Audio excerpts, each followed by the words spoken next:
Welcome. I'm Nina Griffin, and this is the Astrology and Magic channel. Today we'll talk about the astrology of September 2022. First off, I wanted to say thank you to all of my patrons. I appreciate all of your support and loyalty. If you would like to become a patron and get access to these forecasts and a lot more other content pertaining to astrology and astrological magic, you can go to patreon.com/Nina Griffin. To do a quick recap, August was a very intense month astrologically and in the real world. There were a number of tough aspects that indicated confrontation and conflict. You could say at best it was a month full of learning opportunities to practice patience and forbearance toward others. It was a good month in which, on a personal level, we needed to take a break from conflict and instead find a way to work together rather than at opposing purposes. Week 1 of September starts off right on September 1st with Mars sextile Jupiter at 6 degrees Gemini and Aries. It's not a strong aspect because it's just a sextile, but as we would see in one of the hard aspects between these two planets, like a conjunction or an opposition, it is a combination that enjoys conflict nonetheless. Mars with Jupiter particularly is fearless, and especially when Jupiter is in Aries, where it's received by Mars. So this is a very feisty Jupiter who loves to try his luck and push boundaries. Successful conflicts may start around this time, successful for usually the initiating party. People are feeling very confident and unfazed by the prospect of conflict. In fact, they may even relish it. The very next day, September 2nd, Mercury will oppose Jupiter, which is retrograde, at 6 degrees Libra and Aries. This is the first of 3 such oppositions this fall. Now, Mercury is going to change course, and that's why we get it 3 times. Now, Mercury opposition to Jupiter can signify legal conflicts, as both planets have to do with the law in different ways. Mercury signifies the practice of law, the strategy, the craftiness, the writing, the wordsmithing, while Jupiter is a larger picture version of that. He stands for the institutions of justice, like courts, but also anything having to do with restorative justice, any kind of organization or movement. It also has to do with divine justice and the concept of what is right.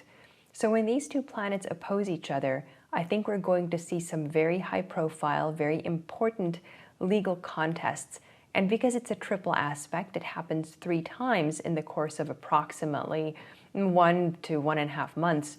You're going to essentially see Act 1, Act 2, and then Act 3.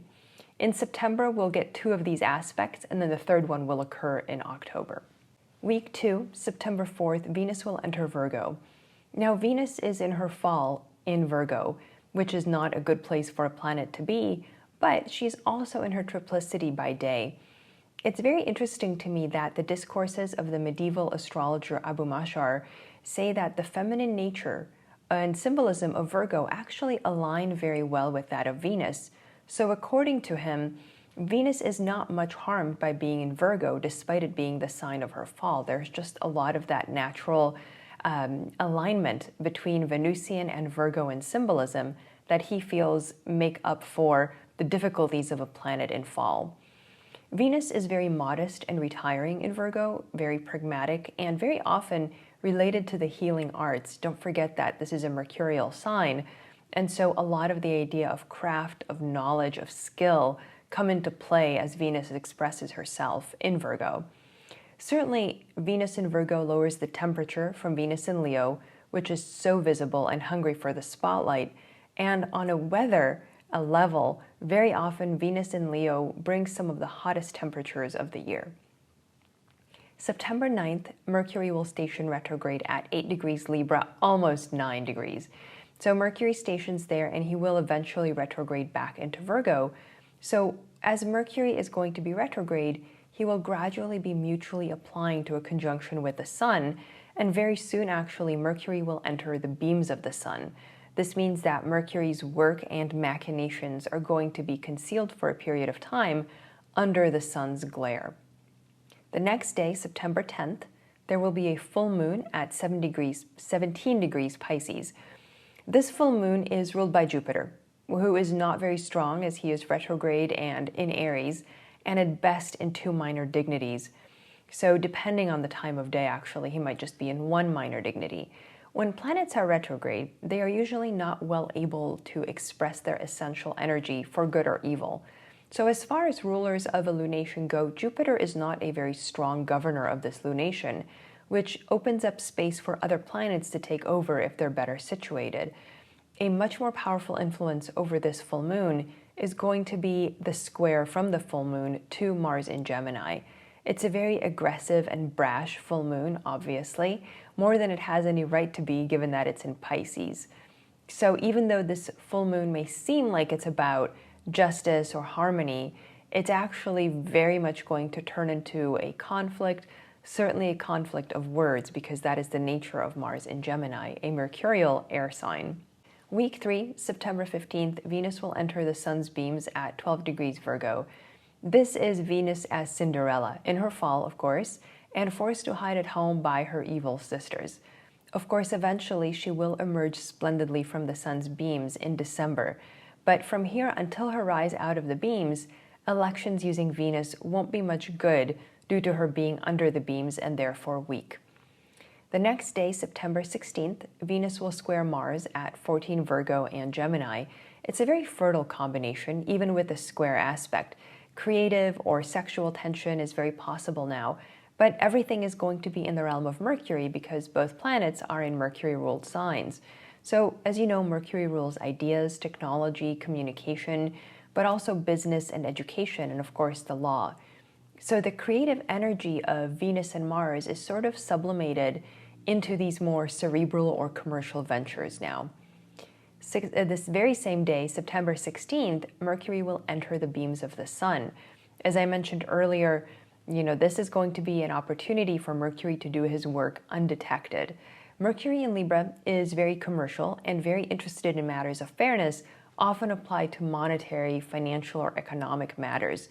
So Mercury under the beam suggests that deals and plans having to do with money, having to do with commerce and business are going to be made and worked on in secret. Because Mercury is retrograde during this period, these deals are going to be in response to some external impetus, a reworking of an earlier plan that maybe didn't work as well or that basically just needs some kind of rehashing or reinvention. September 18th will be Mercury's second opposition to Jupiter at 4 Libra and Aries.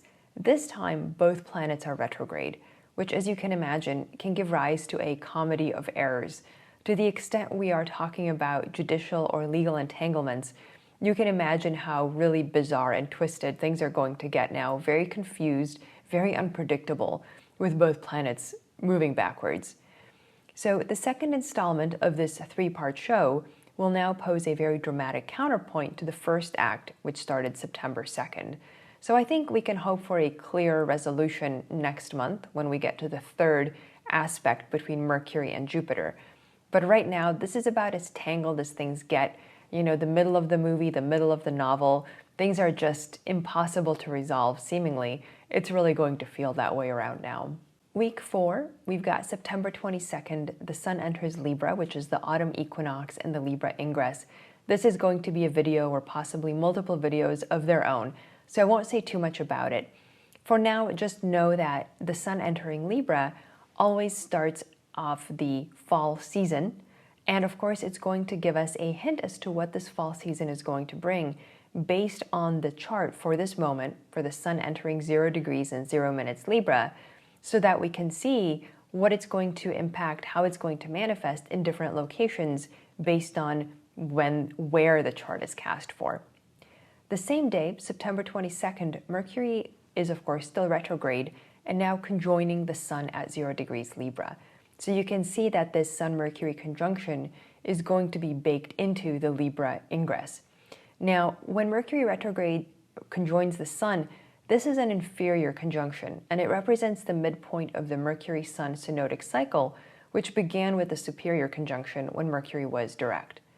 So we are now revisiting themes that began much earlier, when the superior conjunction occurred earlier this summer in Cancer. There are going to be themes of commerce and wealth on one level, but also women and justice, as the superior conjunction was ruled by the moon, and the inferior conjunction is ruled by Venus. The next day, September 23rd, Mercury, when he is retrograde, will enter Virgo again.